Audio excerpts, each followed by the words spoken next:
દેશભરમાં કાયદેસર કરતા ગેરકાયદેસર કતલખાનાઓની સંખ્યા વધુ છે અને તમામ કતલખાનાઓમાં ગૌવંશની આડેધડ હત્યાઓ થઈ રહી છે, જેને લઈ ગઈકાલે જેતપુર શહેરમાં બેરોકટોક ચાલતા ગેરકાયદેસર કતલખાના બંધ કરાવવાની માંગ સાથે સાધુ સમાજ દ્વારા નગરપાલિકા ચીફ ઓફિસરને આવેદનપત્ર પાઠવવામાં આવ્યું હતું। આ એક ઐતિહાસિક નગરી છે। આ રાજા રજવાડાની નગરી છે।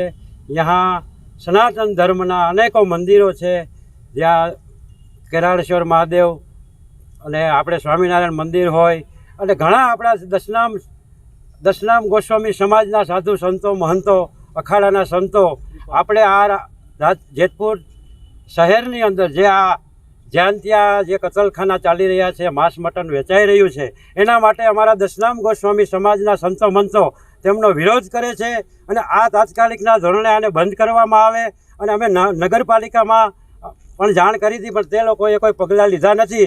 એટલા માટે અમે અખાડાના સંતો અને અત્યારે તો રાજકોટ નહીં, જેતપુર શહેર અને રાજકોટ ભગવા ગ્રુપ અને પછી જો આના 10-15 દિવસમાં કોઈ આની કાર્યવાહી નહીં કરવામાં આવે તો અમે ઉગ્ર આંદોલન કરશું, અમે ઉપવાસ કરશું। એટલે એટલા માટે અમે અત્યારે આવેદનપત્ર અમે મામલતદારને આપવા આવ્યા છે।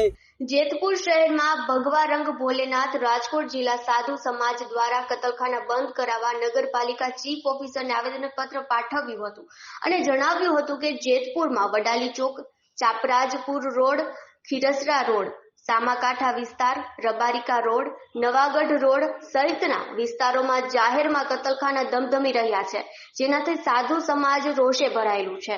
જેતપુરમાં ધાર્મિક સ્થળે જવાના મુખ્ય માર્ગ ઉપર કતલખાના આવતા હોય, જેથી ધાર્મિક લોકોની લાગણી દુભાઈ રહી છે। ત્યારે આવા ગેરકાયદેસર કતલખાના બંધ કરાવવા સાધુ સમાજે આજે આવેદનપત્ર પાઠવ્યું છે અને જો જેતપુરમાં ગેરકાયદેસર કતલખાના બંધ કરવામાં નહીં આવે તો આગામી સમયમાં ઉગ્ર આંદોલનની ચીમકી પણ સાધુ સમાજ દ્વારા ઉચ્ચારવામાં આવી હતી।